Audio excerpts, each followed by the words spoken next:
After the events on Independence Square and the beginning of the armed conflict in the eastern regions of Ukraine, Ukrainian society is faced with new challenges. Many of the soldiers who have participated in the hostilities have lost their health. Upon returning home, they're trying to restore not only physical condition, but also their psychological state of mind. As doctor, psychotherapist Mikhailo Matyash, based on his own experience, has said they need to return to a normal civilian life as soon as possible. Currently, many institutions of Ukraine provide qualified medical assistance to war-zone veterans.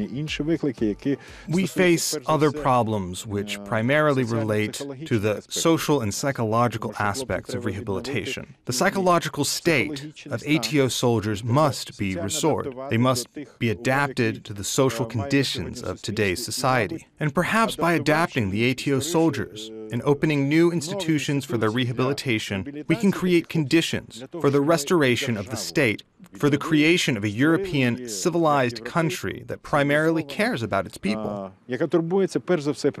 Military aggression in the east of Ukraine has changed not only the everyday life of Ukrainians, but has also significantly changed the understanding and approaches to the treatment and rehabilitation of combatants. The State Medical and Social Center of Veterans of War, which is located in a village in the Kiev Oblast, was one of the first to begin treatment of ATO soldiers. We understand that rehabilitation, which was conducted with soldiers who suffered combat injuries many years ago, is quite different from rehabilitation of those soldiers who have returned directly from the combat zone. The difference was that we had to quickly restore the working and living functions of each fighter, if that was possible. Yuri Hrinenko, the head of the medical institution, pointed out that there was a lack of experience, knowledge, and modern equipment to carry out professional rehabilitation. While the process of medical treatment in the hospital was quickly organized, more time and experience was needed to provide the proper psychological and physical rehabilitation. So workers of those hospitals turned for help to international experts.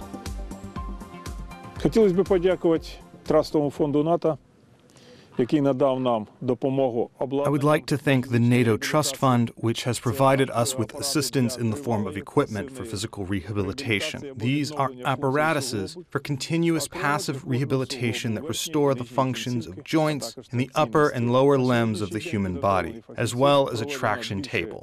At present, the medical staff has been trained, and more than 100 patients have been treated. We see the advantages of this medical equipment. The functions of joints can be restored to 90%.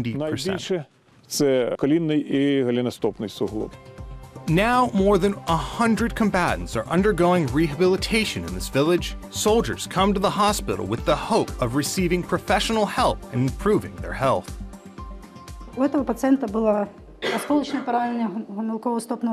This patient had shrapnel wounds of the ankle joint. At first, the limitation of movement was observed. 10 medical procedures were carried out. Currently, limitation of movement is not observed. Only the patient can share the impressions of his own experience. This therapy helped me by 80%. Of course, the results can't be seen immediately. After 10 procedures, I felt that my health had improved.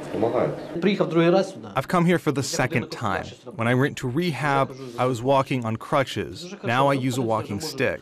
Now I can confidently step on my foot. 2 months ago, I couldn't do that. Doctors did not allow me to do this as my bone in my foot was still very fragile. Earlier, I had a medical plate in my leg, but the screws burst. Then they replaced them with knitting needles. But now I can stand on my leg and I'm practically running.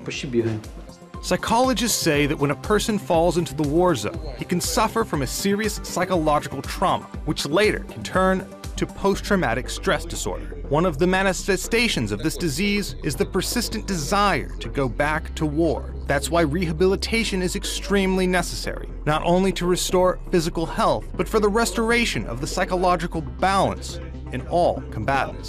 Recently, leading Ukrainian experts shared their experience of the treatment of victims of the war. Ми тільки починаємо формуватися, доторкуючи, знаєте, як броунівський рух.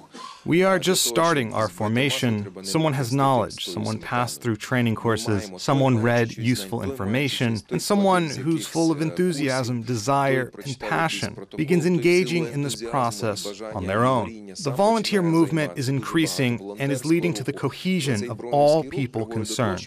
Such cohesion shows that we are starting to share our experience. We are starting to appeal to organizations not for funds, but for providing help in the form of cohesive structure.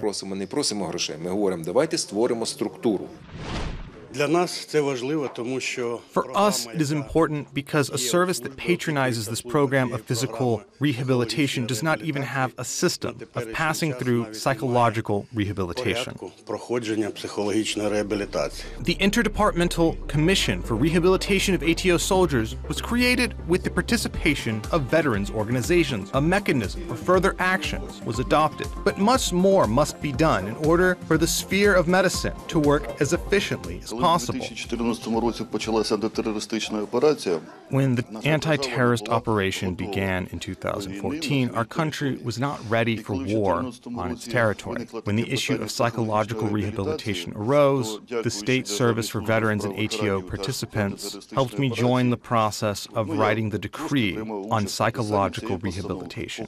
The mechanism of implementation of this decree had to be developed. The system of psychological rehabilitation exists and works, but it must be adapted to our conditions. The country faces an extraordinary task, namely the need to continue preparing rehabilitation experts so that all ATO participants have had the opportunity to receive the medical and psychological assistance they need. ATO participants will fully be able to adapt to life in modern society. This task can be accomplished through the use of modern technologies of rehabilitation and practical experience. Today, around 30 such specialized institutions are currently operating in Ukraine.